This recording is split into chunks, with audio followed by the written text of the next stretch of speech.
Welcome to the YouTube channel of Farooq Higher Secondary School, Farooq College. I am Dr. Shahar, Department of Commerce. We are going to discuss second year accountancy chapters. The first chapter deals with accounts of non-profit organizations. ഇത് നമ്മുടെ second ഇയറിൻ്റെ അക്കൗണ്ടൻസിയിലെ ആദ്യത്തെ ചാപ്റ്ററാണ്. അപ്പോൾ second ഇയറിൻ്റെ മാർക്കിൻ്റെ allocation നമുക്കൊന്ന് നോക്കാം.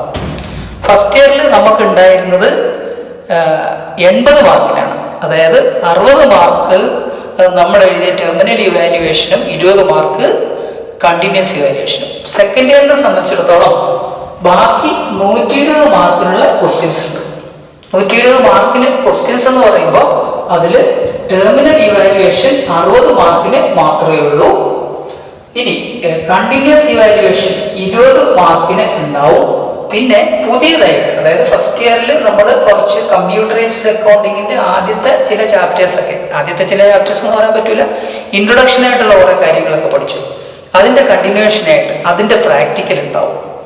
പിന്നെ additionally ഈ വർഷം കുറെ അധികം പഠിക്കുകയും ചെയ്യുന്നുണ്ട്. അപ്പോൾ അതിൻ്റെയൊക്കെ കൂടെ പ്രാക്ടിക്കൽ ആയിട്ട് 40 മാർക്ക് ഉണ്ടാവും. അങ്ങനെയാണ് 120 മാർക്കിന് നമുക്ക് സെക്കൻഡ് ഇയറിൽ പോർഷൻസ് ഉള്ളത്.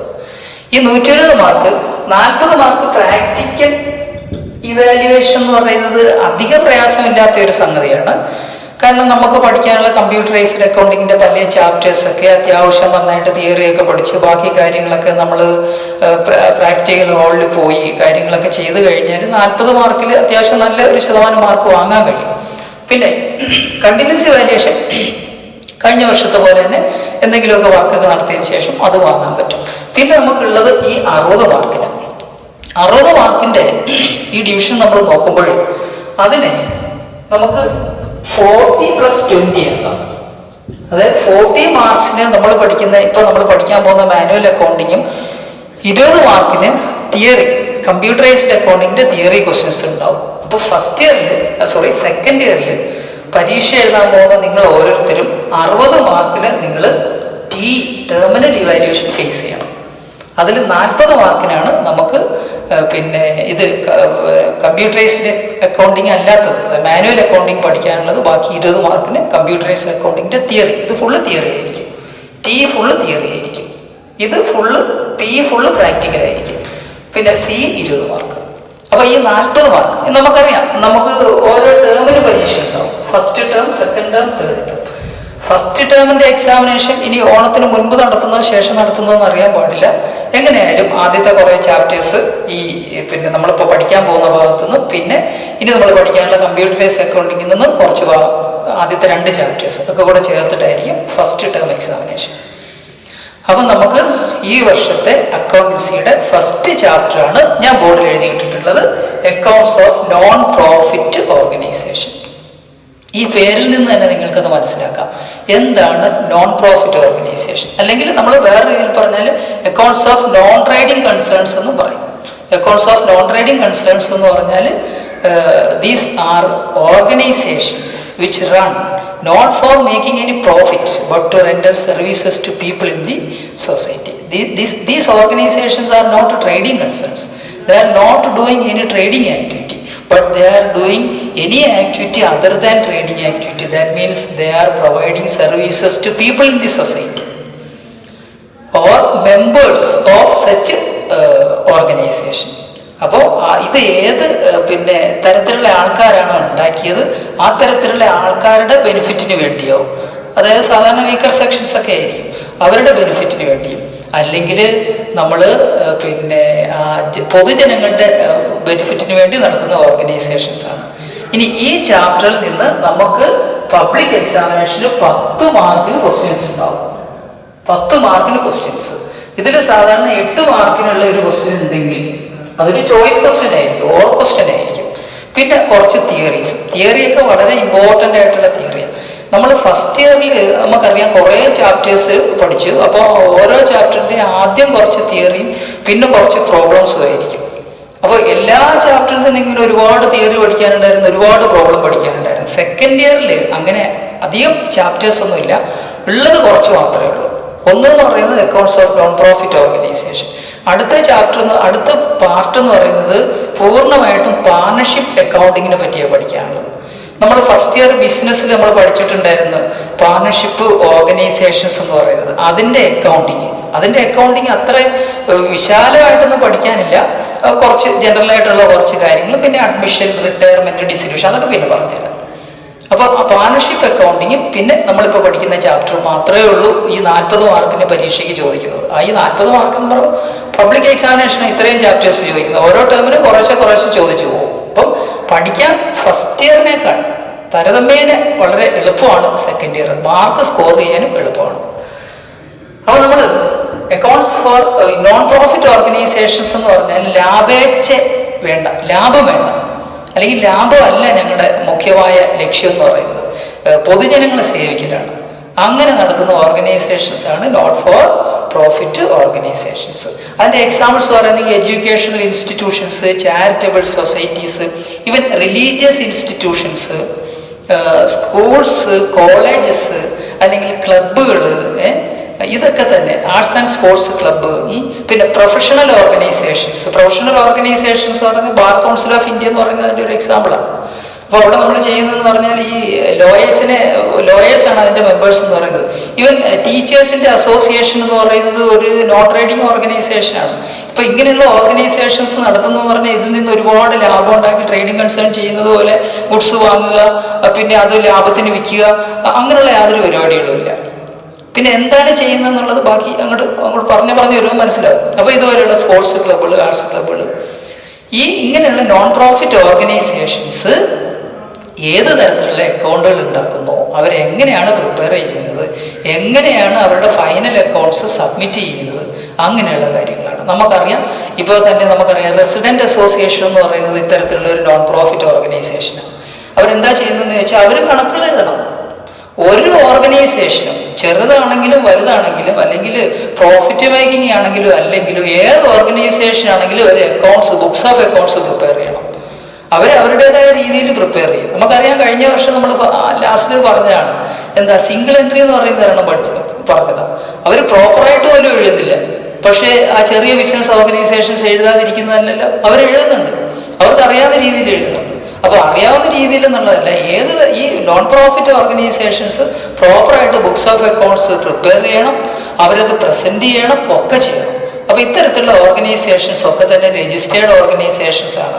നമുക്കറിയാം കോപ്പറേറ്റീവ് സൊസൈറ്റീസ് ആക്ടിൻ്റെ അടിസ്ഥാനത്തിൽ ഇതൊക്കെ തന്നെ രജിസ്റ്റർ ചെയ്തിട്ടുണ്ടാവും. അപ്പോൾ ഓരോ വർഷവും അവർ ഇതുപോലെയുള്ള ഫൈനൽ അക്കൗണ്ടുകൾ പ്രിപ്പയർ ചെയ്യാനും സബ്മിറ്റ് ചെയ്യാനും ഉത്തരവാദിത്തപ്പെട്ടവരാണ്. അപ്പോൾ ഏത് തരത്തിലാണ് അവർ ബുക്സ് ഓഫ് അക്കൗണ്ട്സ് ഉണ്ടാക്കുന്നത്, ഏത് തരത്തിലാണ് അവർ പ്രസൻറ്റ് ചെയ്യുന്നത്, അങ്ങനെയുള്ള കാര്യങ്ങൾ നമ്മൾ നോക്കാം. അപ്പോൾ ഞാൻ ആദ്യം പറഞ്ഞിരുന്നതിൽ 10 മാർക്കിന് പിന്നെ ക്വസ്റ്റ്യൻസ് ചോദിക്കുമെന്ന് പറഞ്ഞു. ആ 10 മാർക്കിന് ചോദിക്കുന്ന ക്വസ്റ്റ്യൻ എന്ന് പറയുന്നത് 8 മാർക്കിന് ഒരു പിന്നെ വലിയ പ്രോബ്ലം ചോദിക്കുകയാണെങ്കിൽ അതൊരു ഓർ ക്വസ്റ്റ്യൻ ആണ്. അപ്പം ബാക്കി 2 മാർക്കിനല്ല, പിന്നെയോ വേറെ മാർക്കിന് ചോദിക്കും.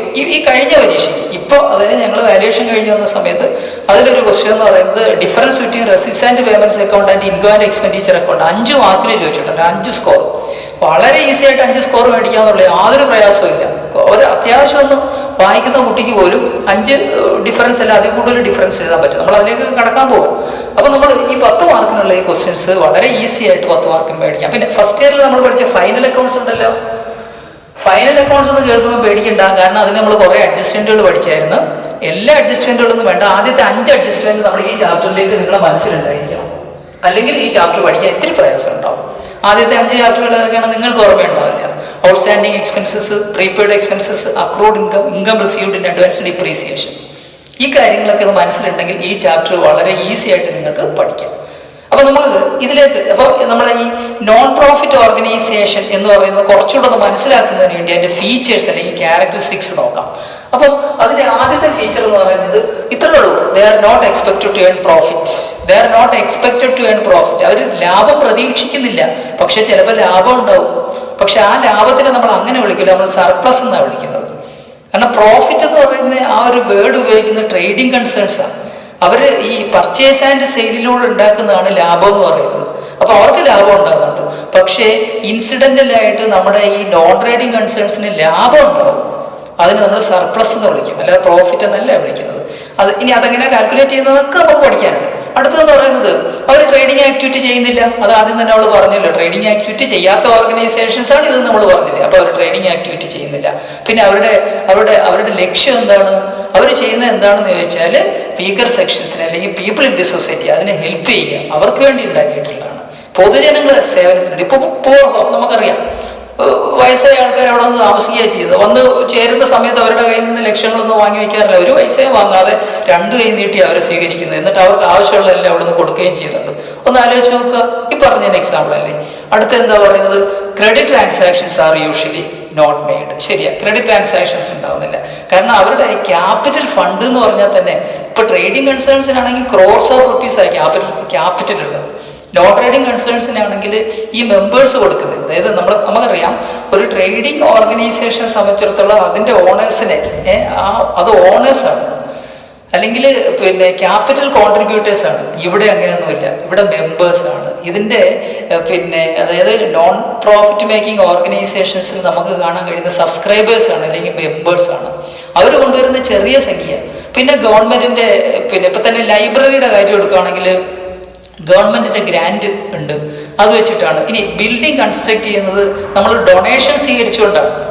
ഇപ്പോൾ ട്രേഡിംഗ് കൺസേൺ ഉണ്ടാക്കുക എന്ന് പറഞ്ഞാൽ അത് നമുക്കറിയാം, കോടിക്കണക്കിന് രൂപ കൊണ്ടുവന്നിട്ട് വലിയ വലിയ കെട്ടിടങ്ങൾ ഉണ്ടാക്കി, ജോലിക്കാരെ നിയമിച്ചു, പിന്നെ ഇലക്ട്രിസിറ്റി ഒക്കെ ആയിട്ട് റോ മെറ്റീരിയൽ വാങ്ങി അവിടെ കൺസ്ട്രക്ഷൻ പ്രോസസ്സ് നടക്കുന്നത് അല്ലെങ്കിൽ കൺവേർഷൻ പ്രോസസ്സ് നടക്കുന്നത്, ഇതൊക്കെ മാർക്കറ്റിൽ കൊണ്ടുപോയി വിൽക്കുന്നത്, ഇത്തരത്തിലുള്ള യാതൊരു ആക്ടിവിറ്റി നമ്മുടെ നോൺ ട്രേഡിംഗ് കൺസേൺസ് ഉണ്ടാവാറില്ല.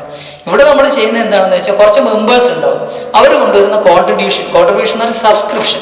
നമുക്കറിയാം സബ്സ്ക്രിപ്ഷൻ എന്ന് പറയുന്നത് അത് ആനുവൽ സബ്സ്ക്രിപ്ഷൻ ആകാം അല്ലെങ്കിൽ മന്ത്ലി സബ്സ്ക്രിപ്ഷൻ ആകാം. മാസവരി എന്ന് നിങ്ങൾ കേട്ടിട്ടുണ്ടാവും, അല്ലെങ്കിൽ വാർഷിക വരി എന്ന് നിങ്ങൾ കേട്ടിട്ടുണ്ടാവും. അങ്ങനെ ചെറിയ സംഖ്യ അവർ മെമ്പേഴ്സ് ഒക്കെ കൊണ്ടുവന്ന് അത് കോൺട്രിബ്യൂട്ട് ചെയ്ത് അവരൊരു ക്യാപിറ്റൽ ഫണ്ട് ഉണ്ടാക്കി വയ്ക്കും. ഈ ക്യാപിറ്റൽ ഫണ്ട് ഉണ്ടാക്കിയിട്ട് അതിൽ ഇപ്പം തന്നെ ഒരു സ്പോർട്സ് ക്ലബ്ബ്. അപ്പോൾ നമ്മളൊരു കാര്യം ശ്രദ്ധിക്കേണ്ടത്, നമ്മൾ ഒരുപാട് എക്സാമ്പിൾസ് ഇപ്പോൾ നമ്മൾ പറഞ്ഞു. Educational institutions, schools, hospitals, charitable organisation, poor home, professional associations, trade association.